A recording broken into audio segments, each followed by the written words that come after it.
virtually anything or there's very few things, very few treatments that we carry out that don't need maintenance, you know, or don't need a maintenance plan dictated by someone with a special interest in periodontics to then roll that over once we have the stability into hygiene maintenance therapy.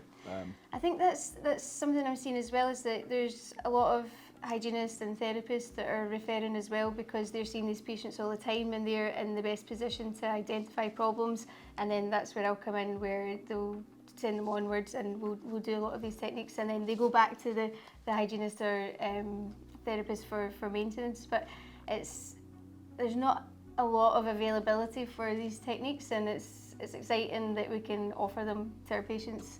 And in Scotland, because there's not a huge, you know, a huge amount of availability to do it, and we're in a unique position we can do it. And in terms of, you know, you mentioned, and we see patients from time to time, when it is on a 6-monthly basis, I think it can be potentially difficult to know when to step in, you know, beyond routine hygiene maintenance. Any keys that you have for that? Any key indicators that you would think, yes, you know, if I'm detecting this during, or a hygienist or a dentist is detecting this during a routine examination, that's a kind of red flag or an indicating factor for active treatment? So I would say advanced staging and rapid progression, like in younger patients, then you should just refer, because there's no harm in doing that. It's only going to be beneficial. Yes, you can get started with the treatment, but ultimately they're probably going to need a little bit more specialist care to do it. Also, if you see like interbody defects in a radiograph, you might think, okay, I'm not going to get a successful result there, and that might need regeneration. So it's just about having the conversations kind of early on with patients.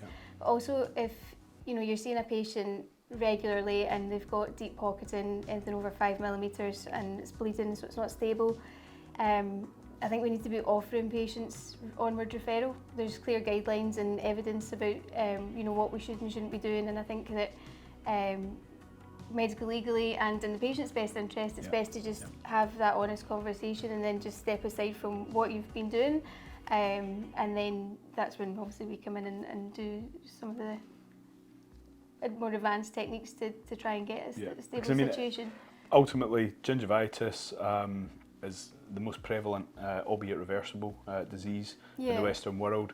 To a certain extent, you know, most adults have some area within the mouth that is or has detectable periodontal deterioration. So it's worthwhile, I suppose, getting in there as early as possible. Absolutely, and you want to get patients stable with the most minimal amount of intervention as possible. So we don't really want to be doing, you know, as much as I love it, you don't want to be doing perio regeneration. We want to do things you know, as minimally invasive as possible. So the earlier the referral, the younger the better, because as much as we love all these fancier techniques and materials, we want to do things as minimal for the patients as possible.